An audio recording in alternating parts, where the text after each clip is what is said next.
Olá, bem-vindos de volta ao programa Ecologia e Política em Debate. Hoje estou aqui com o vereador Pedro de Assis Silvestre. Pedrão, muito obrigado pela tua presença aqui na TV Floripa. Bem-vindo ao nosso programa. Obrigado, Mauro. Obrigado a todos que estão nos acompanhando. Uma honra estar aqui com todos vocês falando sobre política e sobre meio ambiente. Acho que é muito importante esses dois temas.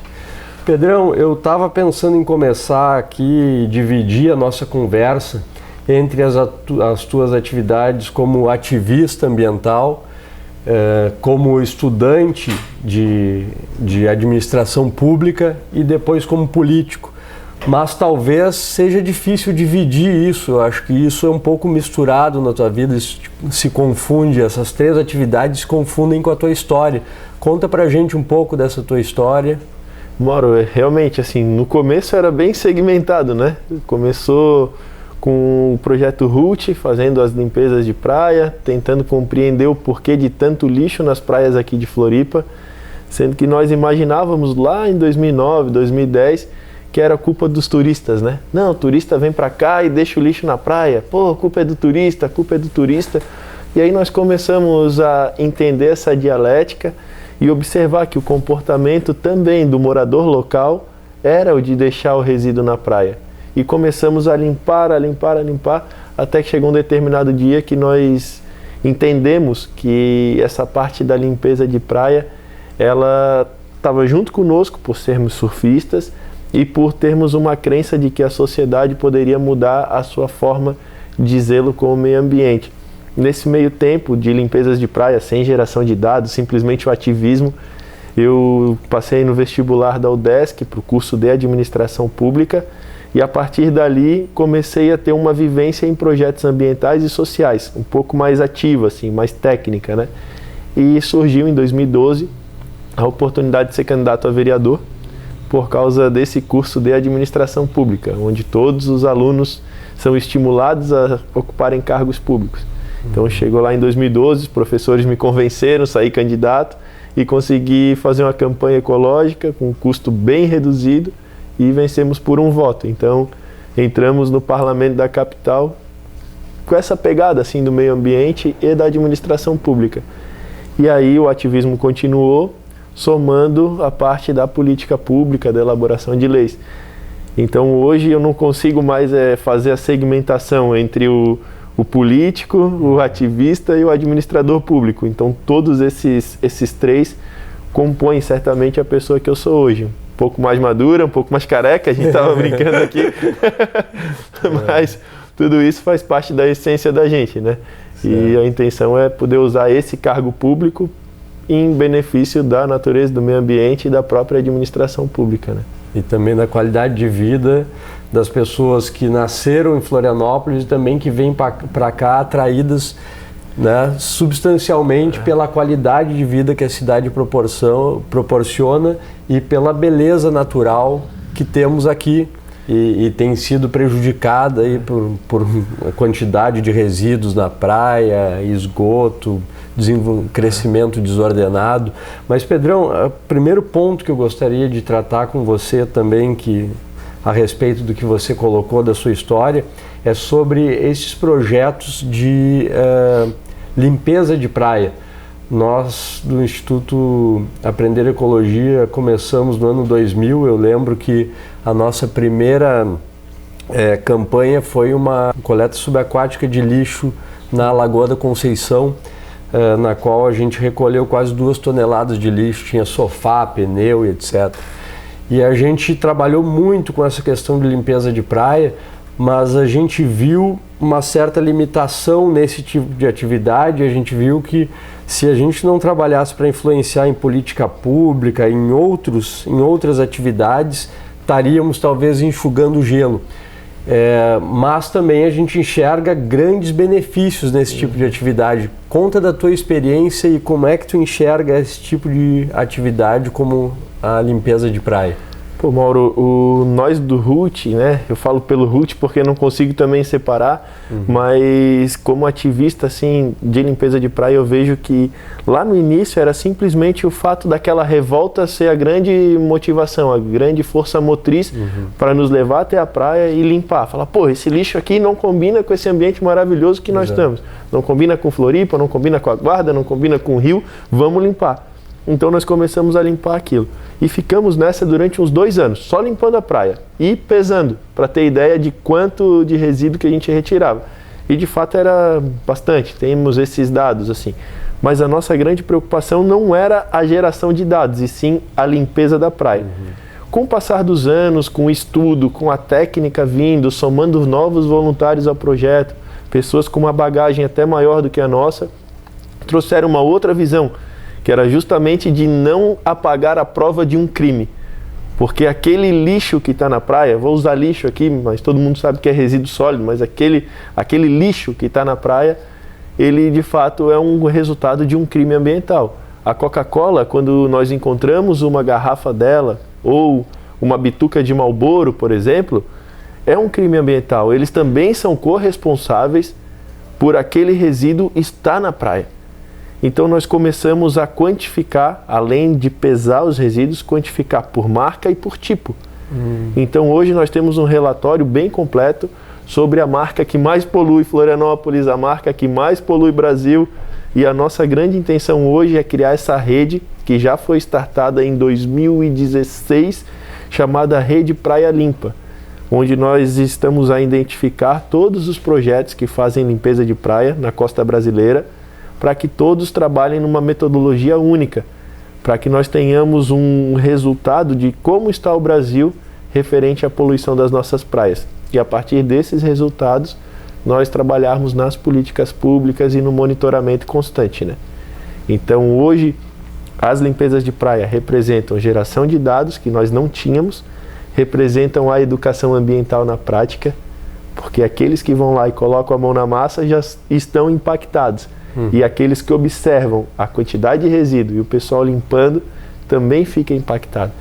Eu vejo que quando a gente limpa uma praia é uma atitude simples, mas que gera uma satisfação e uma transformação na nossa percepção sobre os temas muito importantes. E eu estava há pouco dando uma olhada nos princípios da Política Nacional de Resíduos Sólidos, e um deles é a questão da visão sistêmica do resíduo. Nessas coletas de lixo na praia, nessas limpezas de praia, você me contou que vocês começaram pensando, de repente é o turista que traz o lixo para cá, mas eu tenho certeza que vocês observaram que o lixo não vem só da terra aqui em Florianópolis, vem muito lixo da terra, mas também deve vir lixo de outras partes do mundo. Isso mostra que a gente está conectado também pelo oceano com outras partes do mundo. Sim. O que você tem a me dizer sobre isso? Mauro, assim, em Santa Catarina como um todo, nós já limpamos boa parte das praias aqui. As praias onde são próximas de porto, nós recebemos uma carga de resíduo internacional imensa. Lixo chinês, lixo japonês, lixo australiano, que pelas correntes dificilmente chegariam até aqui. Então nós temos um forte indício do comportamento também dessa marinha mercantil que nós temos aqui no nosso estado. Da tripulação. Nós recentemente identificamos um navio, né, até o vídeo circulou na internet, onde um navio transatlântico, o pessoal jogando o resíduo no oceano. E não era resíduo orgânico, era plástico. Então, são comportamentos como esse que explicam também a quantidade de resíduo. Nós sabemos que 70% de toda a poluição que chega na praia vem dos centros urbanos, através das galerias de drenagem. Então, o que isso significa? Que nós precisamos corrigir, primeiro, o comportamento das pessoas que estão aqui no centro de Florianópolis nesse momento, fumando um cigarro e descartando a bituca na sarjeta, o outro que deixou o invólucro do canudinho voar, o outro que jogou papel no chão. Enfim, toda essa carga, ela vai chegar de alguma maneira dentro do mar. Então, dentro da Câmara, em parceria com outros vereadores, nós criamos um projeto, uma política pública, que é a substituição dos bueiros da nossa cidade por bueiros inteligentes, E nas saídas de drenagem, foi uma demanda até que veio da população, que foi muito legal, colocar aquela rede em forma de saco, onde faz uma segunda trava, para que evite que esse resíduo chegue. Se nós chegarmos nesse ponto aqui na cidade, certamente a gente reduz bastante a quantidade de resíduo que chega na praia. E um outro ponto, que é o principal, é a mudança do comportamento. E aí não há lei que o faça mudar. O comportamento é algo que nós precisamos de conscientização e através de educação ambiental que a gente consegue chegar nessa conscientização. E aí é uma ferramenta importante, são essas atividades de limpeza de praia. Também. Essas são fundamentais. E a inserção também de projetos como o RUT nas escolas e a divulgação também desses dados que vocês coletam é muito importante, né? E Pedrão, me fala, você levou essa sua expertise, esse seu ativismo também para a Câmara de Vereadores. O que você tem trabalhado para a cidade de Florianópolis em relação aos temas ambientais?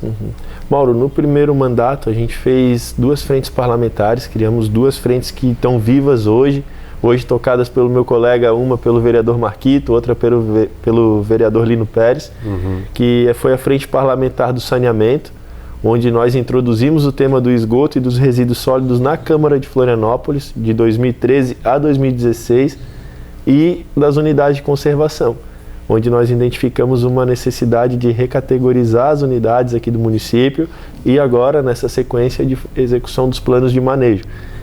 E em 2017 nós criamos a Frente Parlamentar de Combate ao Lixo no Mar, onde nós tiramos o tema lixo no mar da frente do saneamento e focamos uma exclusividade nessa temática para a construção do Plano Nacional de Combate ao Lixo no Mar.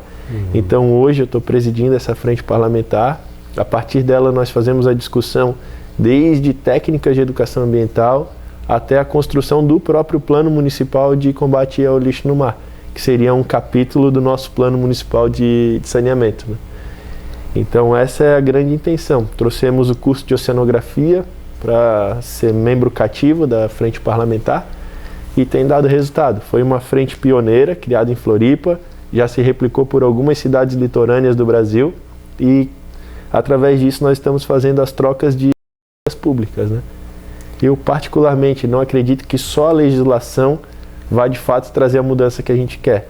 Eu defendo muito que nós tenhamos uma mudança de hábito que simplesmente significa voltar ao passado, que é introduzir de novo aquele conceito da logística reversa, de chegar no domingo lá quando for almoçar a família inteira ter que levar o casco na venda, no mercado, para trazer a bebida e não ter uma garrafa PET descartável. Exato. Né? A logística reversa que inclusive é preconizada pela Política Nacional de Resíduos Sólidos e que está difícil implementar no Brasil. É uma guerra contra uma indústria que é de fato trilhardária, porque ela movimenta trilhões de reais, é uma indústria muito poderosa, é a indústria do petróleo que nós estamos aqui debatendo e fazendo um combate para que ela seja menos agressiva ao meio ambiente e comece a voltar a produzir de forma coerente, ou até mesmo parar a sua produção. Exato, porque quando a gente pensa em petróleo, a gente pensa em combustíveis fósseis, mas também tem a indústria petroquímica que gera o plástico e que há uma grande demanda, por isso eles continuam produzindo. A gente tem que, de alguma forma, frear essa demanda e o poder público é importante, tem um papel importante nisso. É claro que a nossa própria Constituição fala que o poder público e a coletividade, há de haver essa parceria, inclusive isso é um princípio da nossa política de resíduos sólidos, né, a cooperação e etc. Mas o poder público tem um papel fundamental nisso. Como é que você vê a Prefeitura de Florianópolis, o Poder Executivo atuando nesse ponto? Eu não vejo. Nós observamos assim a assinatura do termo de Florianópolis 2030 lixo zero, só que na prática a prefeitura ainda continua comprando copo descartável, copo plástico descartável. A prefeitura ainda continua na contramão de uma política que se propôs a fazer. E eu acredito sim que nesse ponto nós em 4 anos temos condições, Mauro, de fazer Florianópolis ser uma capital lixo zero. Começamos inclusive com uma coleta de orgânico que hoje é o que custa mais caro na nossa taxa de resíduos sólidos. 80% do resíduo de Florianópolis é orgânico, que se resume à água. Então nós estamos hoje pagando para uma empresa enterrar, termo aterrar, mas enterrar em Biguaçu, no município vizinho, nossos restos de comida. Exato. Então nós temos que ter uma reflexão maior sobre o nosso consumo, sobre o nosso descarte. Nós precisamos mudar. Esse modelo em que a CONCAP hoje ainda continua, ele é um modelo extremamente arcaico, é um momento que nos serviu até hoje para a filosofia de por fora, só que ele precisa ter uma ruptura. Nós temos que primeiro agradecer por ter dado um jeitinho em todo o nosso resíduo gerado até hoje, mas nós precisamos romper. Então é um momento de ruptura e a colocação de um novo modelo. O modelo porta a porta, do caminhão de lixo indo na porta da pessoa, tal. Se não for caminhão de coletas específicas, coletas de orgânico, coleta de reciclável, coleta de rejeito, ele é um modelo que estimula a não separação. Ele estimula todos colocarem o resíduo num único saquinho, amarra, pendura na cerca e some com o resíduo. Eu acho que Florianópolis tem condições de dar exemplo para o mundo inteiro, sendo a capital referência na destinação dos resíduos gerados. Exato, eu estava até mostrando para o Pedrão, antes da gente entrar no ar, uma demanda da comunidade do Rio Vermelho sobre ecopontos. A gente vai colocar o vídeo aqui para vocês, da moradora Karina Signori exigindo e pedindo para as autoridades um ecoponto no Rio Vermelho, e você pode observar como que o lixo está sendo armazenado antes de ser levado pelos caminhões da CONCAP. Eu acho que a gente pode e tem política pública para conseguir transformar isso, né, Pedrão?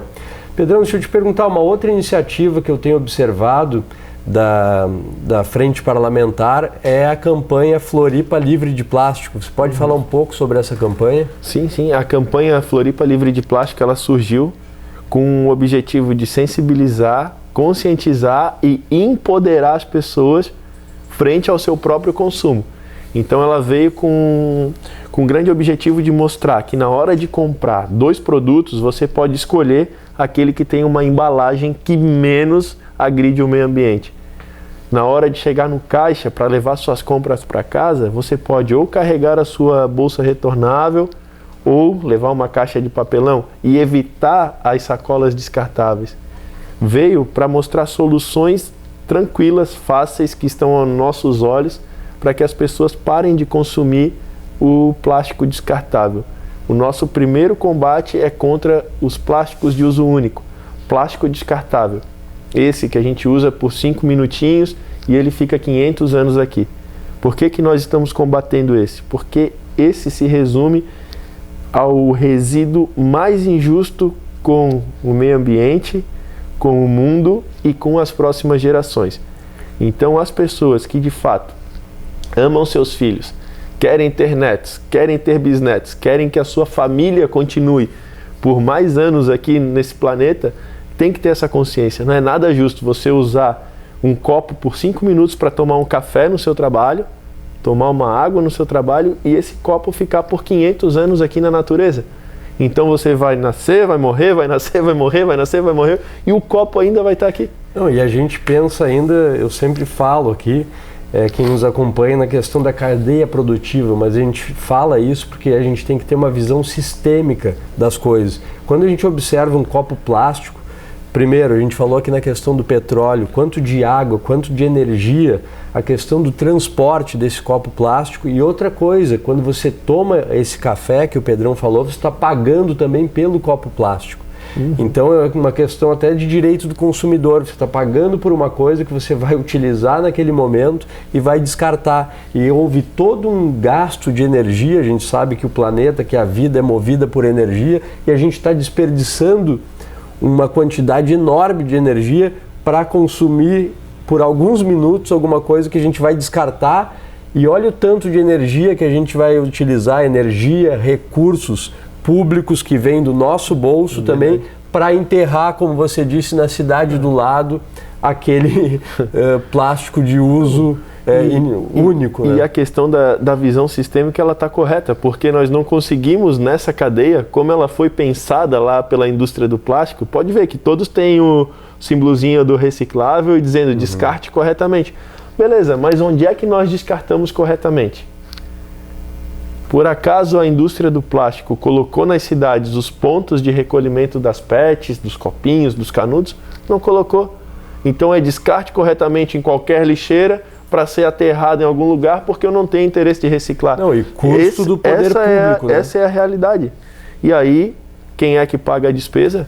Todos nós. Não é à toa que Florianópolis é uma das capitais mais caras do país em resíduos sólidos, em taxa de lixo. Nós pagamos muito para sustentar um modelo arcaico, ambientalmente criminoso e que de fato não serve para representar a nossa cidade. Não é bom esse modelo. Você acha que uma política tributária seria interessante para minimizar esse problema aqui? E eu quero, Pedrão, também referir que esse verão eu frequentei muito a praia da Barra da Lagoa e o consumo de plástico na beira da praia também ele é criminoso, porque não tem como não ventar na praia e aquelas mesas na areia, as pessoas tomando o seu drink com o copo plástico, vai acabar e com certeza o vento vai bater ali e também garfos, todo esse tipo de plástico de uso único sendo usado na beira da praia em Florianópolis. Primeiro, eu penso que uma reforma tributária deve aumentar impostos para esse tipo de consumo aqui, né? E isso passa pelo município, passa pelo estado também, em questão de ICMS, né? E a gente tem que ter regras claras e objetivas para proibir esse tipo de material, por exemplo, na beira da praia. Né? E, Mauro, assim, essa parte tributária nós estamos trabalhando pela frente parlamentar. A primeira iniciativa foi estimular, através de isenção de ISS, as empresas aqui em Florianópolis que trabalhem com produtos e com embalagens biodegradáveis. O plástico é um biodegradável, só que em 500 anos. Então, esse projeto de lei, nós estamos trabalhando com a redução desse tempo e do meio em que ele vai estar inserido. Porque para ser biodegradável num curto espaço de tempo, ele precisa ser produzido pensando num modelo final que seja adequado para que ele de fato possa, entre aspas, ser incorporado pela natureza. O plástico ele vai ser incorporado pela natureza só que em 500 anos.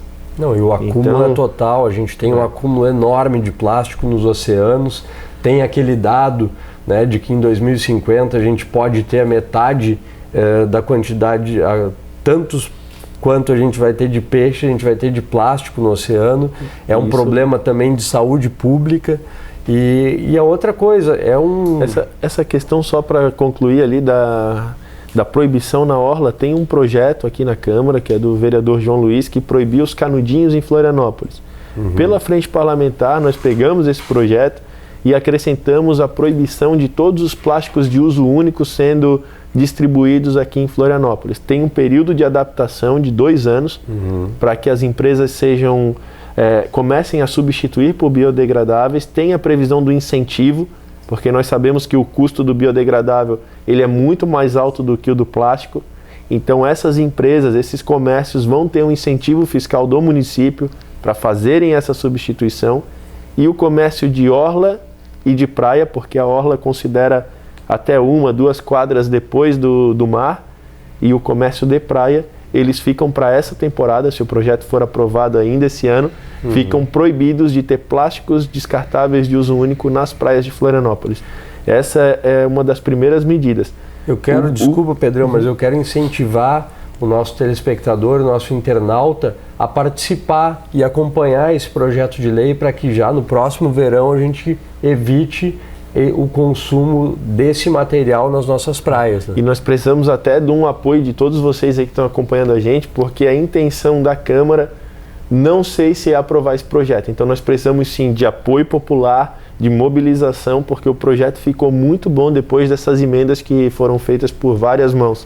Então, precisamos sim aprovar para que Florianópolis tenha essa evolução. Agora, a questão do incentivo fiscal, ela é fundamental, né, Pedrão? Porque eu já tive conversando com alguns comerciantes e o custo do canudo, seja de papel ou outro material, ele é extremamente mais alto do que o plástico. Então a gente precisa equilibrar, até para o consumidor também, que quer consumir um produto, né, ambientalmente mais amigável, ele também tem que ter incentivos, porque hoje a gente vive uma crise econômica severa no Brasil. Então eu penso que o poder público tem que entrar também com esses incentivos para que a gente possa equilibrar a demanda. Perfeito, nós estamos trabalhando nessa ótica aqui pela Câmara. Como vereadores, nós temos uma limitação muito grande de criar algumas isenções tributárias, alguns estímulos tributários, mas mesmo assim nós estamos trabalhando para construir isso. A Prefeitura vem sendo chamada a participar de todas as reuniões da Frente Parlamentar. Infelizmente, desde 2017, quando startou a Frente, a Prefeitura não participou de nenhuma.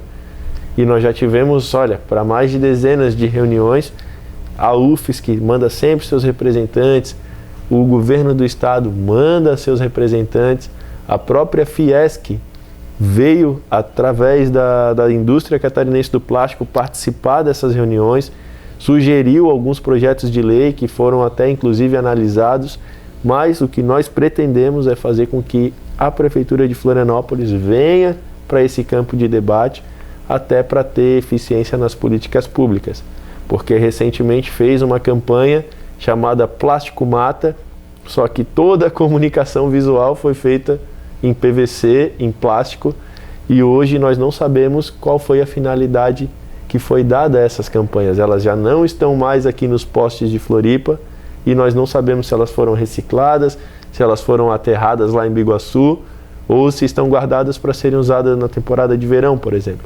Pedrão, você é um vereador de oposição, e foi o vereador historicamente mais votado em Santa Catarina. Você teve 11 mil votos, o outro recorde tinha sido da Ângela Min, 7 mil votos, se não me engano. Quais são suas pretensões aí? Você já pode falar, a gente ouviu dizer que você é um dos prefeitáveis, vamos dizer assim, para 2020, e você vai levar para a sua possível campanha. A gente, né, hoje é muito cedo para falar isso, mas você tem essa intenção de levar esse tema ambiental para o município em geral, para outras áreas também. Eu sei que você atua também em outras áreas, pode falar um pouco disso? Pô, Mauro, então, essa votação ali que nós recebemos, ela de fato credencia para ser candidato a prefeito, né? Eu, particularmente, dentro do parlamento, nós temos muitas ideias que são de execução exclusiva do Poder Executivo. Então, muitas vezes eu me sinto frustrado, porque quero ver a sociedade transformar, sei que depende única e exclusivamente de uma caneta, que é a do prefeito, e por N razões essas ideias, esses projetos, eles acabam não acontecendo. Então, muitas pessoas têm me pedido, têm me estimulado, têm me encorajado a sair candidato a prefeito. E se for da vontade dessa galera toda, eu coloco o nome à disposição sim, porque é pela nossa cidade, não é por mim, não é uma vontade minha exclusiva, é uma vontade de outras pessoas que acreditam que Floripa pode caminhar numa linha mais ambiental, mais equilibrada, numa linha que seja mais coerente com a realidade da cidade. Então, o meio ambiente, ele é um estímulo sim de gerar economia, de gerar emprego, de gerar renda, só que ele precisa ser utilizado de uma forma não destrutiva, precisa ser usado de uma forma equilibrada. Nós temos exemplo de Fernando de Noronha, Cataratas de Iguaçu aqui perto, que são unidades de conservação, são parques que geram emprego, renda, turismo sustentável e de fato estão muito melhor hoje do que se estivessem a Deus dará como estão nossas unidades de conservação aqui, onde pessoas estão construindo casas, acampamentos que degradam o meio ambiente dentro das unidades de conservação, deixando lixo, enterrando lixo dentro de unidades, enfim, questão do resíduo sólido. Até quando nós vamos ter que manter um modelo com uma empresa que sabidamente tem parcerias políticas com N candidatos, com N políticos, e mantém um modelo que é arcaico? Até quando? Será que a gente tem que esperar a cidade chegar num ponto de caos que já está perto para ter essa mudança, ou a gente pode ter a consciência e despertar antes? Pedrão, vou deixar então você se despedir do pessoal, dar suas últimas palavras. Mauro, quero aqui antes fazer aqui um merchan da nossa campanha Floripa Livre de Plástico. Essa camiseta aqui foi feita especialmente para os nossos grandes voluntários em prol de Floripa, e tu és um deles. Muito obrigado. O nosso colega lá no Instituto Aprender Ecologia, também o fotógrafo Cadu Fagundes, fez umas fotos aqui para essa campanha muito legais, e a gente está dentro dessa campanha. Conte aí com o Instituto Aprender Ecologia, e a gente espera a Floripa livre de plástico o mais rápido possível. É isso aí, galera. Muito obrigado. Se quiserem acompanhar a campanha nas redes sociais, só botar Floripa Livre de Plástico que aparece. Forte abraço. Obrigado. Eu agradeço aqui o vereador Pedro de Assis Silvestre, agradeço você que nos acompanhou no programa Ecologia e Política em Debate, e a gente volta na semana que vem com o apoio da Fundação BOL, e o programa é realizado pelo Instituto Aprender Ecologia aqui na TV Floripa.